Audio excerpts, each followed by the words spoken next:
بعض لوگ یہ بھی دعویٰ کرتے ہیں، میں نے سنا ہے، خود یہ تقریر سنی ہے میں نے، تحریر پڑھی ہے میں نے، وہ جی باقی صحابہ کرام کے دور میں اسلام کی سرحدیں بڑی ہیں، فتوحات اسلامیہ ہوئی ہیں، یہ ملک بھی شامل ہوا، یہ ملک بھی شامل ہوا، وہ ملک بھی شامل ہوا، وہ ملک بھی شامل ہوا۔ حضرت علی علیہ السلام کے دور میں اسلام کی سرحدیں نہیں بڑی، تو اس لیے جن کے دور میں اسلام کی سرحدیں بڑی ہیں ان کی فضیلت حضرت علی علیہ السلام سے زیادہ ہے، یعنی وہ یہ بات باور کروانا چاہتے ہیں۔ احباب گرامی، وہ فضیلت مآب ہیں وہ صحابہ کرام، عزت مآب ہیں وہ صحابہ کرام، عظمت مآب ہیں وہ صحابہ کرام، ان کی فضیلتوں کو، ان کی عظمتوں کو، ان کی عزتوں کو ہمارا سلام ہے۔ مگر یہ زیادتی ہے ایسا کہنا کہ وہ جی ان کے دور میں سرحدیں بڑی ہیں، علی علیہ السلام کے دور میں سرحدیں نہیں بڑی۔ آپ انصاف کا دامن پکڑ کے مجھے بتائیے کہ بدر میں اگر فتح نہ ہوتی تو پہلے دن ہی اگر اسلام کا کام تمام ہو گیا ہوتا تو بعد میں ان سرحدوں تک پہنچنے کی نوبت آتی؟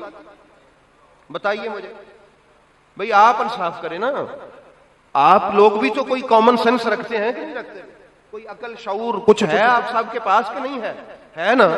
بدر میں اگر اسلام اسی پہلے دن ہی شکست کھا گیا ہوتا، جس طرح میرے نبی پاک سرکار کے الفاظ تھے کہ اللہم ان تہلک ہذہ العصابۃ لن تعبد فی الارض ابدا، کہ یا اللہ آج اگر یہ والے میرے صحابہ فوت ہو گئے، شہید ہو گئے، مارے گئے، تو پھر تیرے اسلام اور تیرا نام روئے زمین پر کبھی نہیں پکارا جائے گا۔ پتا چلا کہ یہ جو آج زمین پر اسم الہی پکارا جا رہا ہے، عبادتیں ہو رہی ہیں، یہ بدر کی فتح کی بدولت ہو رہی۔ کس کی فتح کی بدولت؟ اب اٹھائیے اسلامی تاریخ اور اسلامی کتب کو اور احادیث کی کھنگال ڈالیے، کون تھا جو فتح بدر کا باعث بنا؟ تو پھر پکار کے کہنا پڑے گا وہ میرے علی تھے۔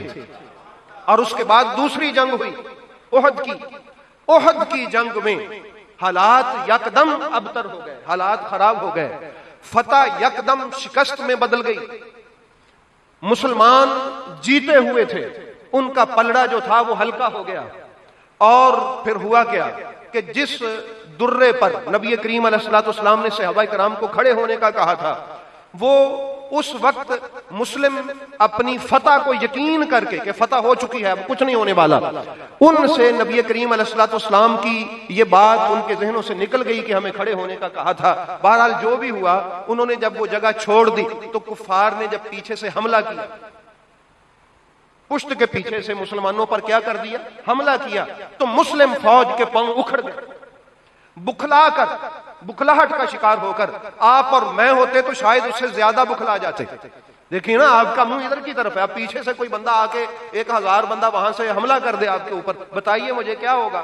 بکھلاہٹ ہوگی کہ نہیں ہوگی؟ نا ہوگی وہ بکھلاہٹ۔ تو بکھلا کے مسلم فوج اپنے قدم ثابت نہ رکھ سکی، استقامت نہ رکھ سکی میدان جنگ میں۔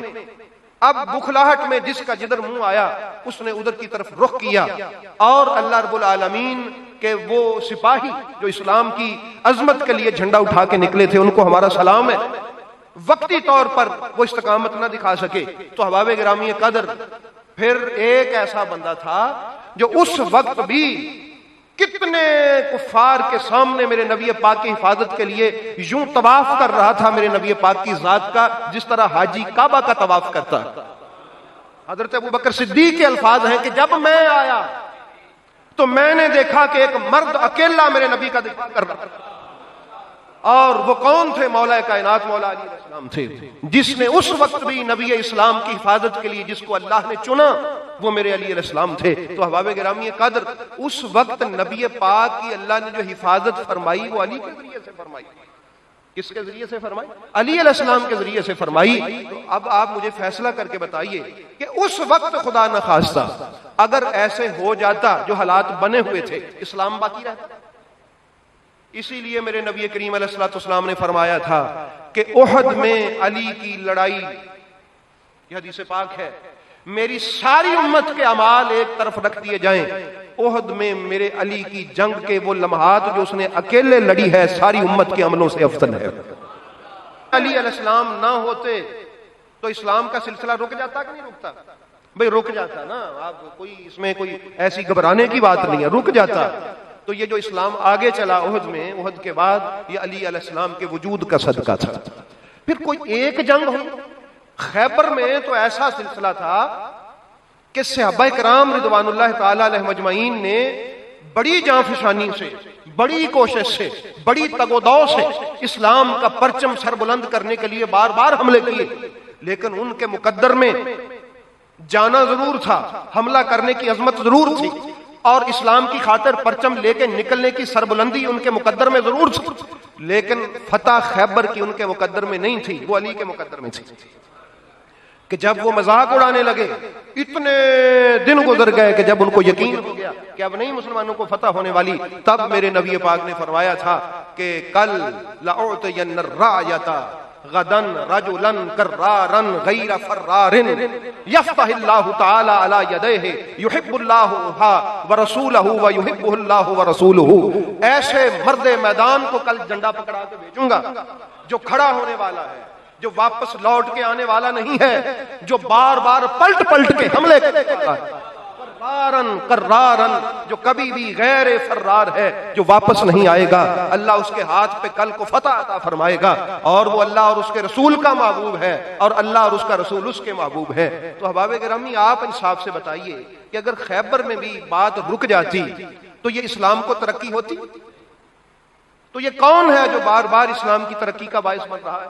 اور پھر آپ چلے جائیں غزوہ خندق میں کہ جب وہ بدبخت کہہ رہا تھا جس نے جانا ہے جنت آؤ، اے مسلمان سپاہی ہو، جس نے جانا ہے جنت میں آؤ، آؤ جس کو جنت میں جانے کا شوق ہے بھیجوں اس کو، اے محمد اگر تیری فوج میں کوئی مرد ہے تو نکال اس کو۔ تو سب مسلمان سپاہی اس کے روب و دبدبے کی وجہ سے پریشان تھے، تو تب کس نے میدان میں قدم رکھ کے کہا تھا انا لہا یا رسول اللہ، انا لہو یا رسول اللہ، یا رسول اللہ میں اس کو جواب دیتا ہوں اس بات کا، خدا نہ خاصہ اگر وہاں علی نہ ہوتے تو جنگ کا منظر کیا ہوتا؟ بالکل الٹ ہوتا اس کے منظر، اسلام کی صورت کیا ہوتی؟ تو یہ علی ہی تھے کہ جنہوں نے یہ ساری اسلام کی ترقی پال پال کے صحابہ کی گود میں رکھ دی کہ یہ لو میں نے اور میرے نبی نے تمہیں عطا کر دی ہے، اب اس کو بڑھاتے چلے جاؤ۔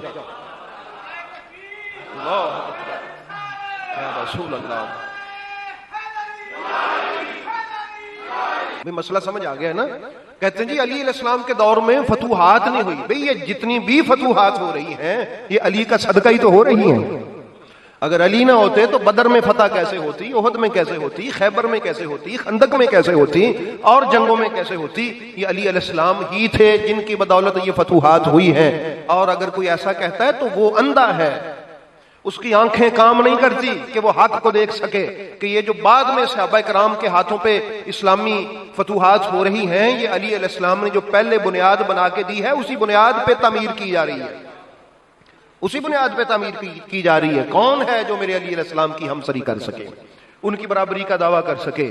تو کوئی بھی کائنات میں ایسا نہیں ہے۔